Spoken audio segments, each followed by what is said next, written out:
situation. Officers went to the front door and tried to make contact with the subjects in the residence, but were unsuccessful.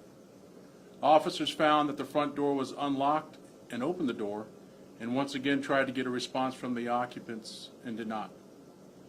Officers then heard a baby crying and other noises coming from inside the residence, indicating that someone was in distress. At this point, officers made entry into the residence and found a female lying at the top of the stairs who was identified as Brooke Harris, 26 years of age, with multiple gunshot wounds.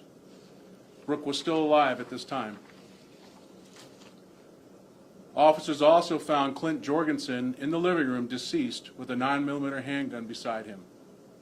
Officers began rendering aid to Brooke, and Oshkosh Fire Rescue took over first aid of Brooke, who was transported to Theta Clark Regional Medical Center in Neenah, where she was later pronounced dead.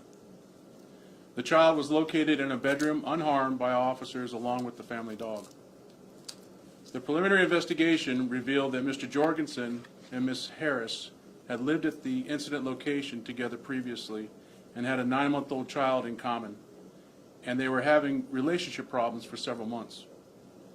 Ms. Harris had been staying with other family members and had gone to the residence to drop off their child for Mr. Jorgensen to watch, when Mr. Jorgensen shot and killed Brooke. Mr. Jorgensen had recently purchased the firearm used in the shooting. The 9-month-old was placed in the custody of the paternal family members by Winnebago Department of Family Services. Once again, our investigation has determined that Brooke was shot and killed by Mr. Jorgensen, who then turned the gun on himself and died of a self-inflicted gunshot wound. Our sympathy and compassion go out to all the family and friends affected by this tragedy. We hope that at some point you can find peace in the face of your despair. So I'll take any questions you might have. So, Chief, it sounds like a very unfortunate domestic situation involving these parents. Yes. On that, did you guys have any indication of that prior to showing up at this residence, that it may be domestic in nature, and was any steps taken in regard to that? We had not had any previous domestic calls recently with the two. Any idea about that cell phone? Why, you said there's a cell phone that you traced to another location, because you said the call came in, obviously Mr. Jorgensen placed the call, but then you mentioned a cell phone call to another location. Can you say what that location was? We were able to ping the cell phone, which doesn't give us an accurate location, but based upon the information we had of Mr. Jorgensen, we thought he may be at another location. But that was turned out to be false? That was false, yes. Gotcha.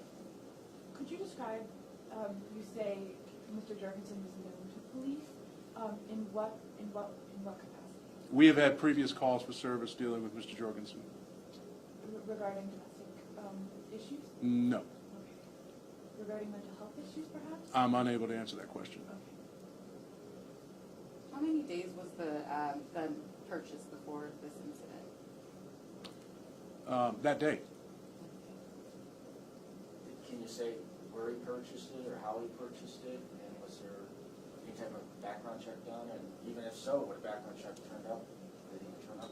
There was a background check that was completed. It was purchased at a local gun shop here close to the city of Oshkosh. And everything was on up and up? Yes, as far as we can tell right now.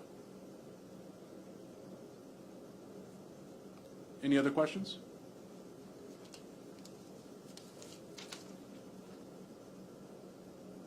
What can we learn from this? What can law enforcement learn from this incident? What I will tell you is I truly hope and pray that those persons in relationships that are having issues and problems seek out help other than a tragedy such as this. This shouldn't happen to anybody.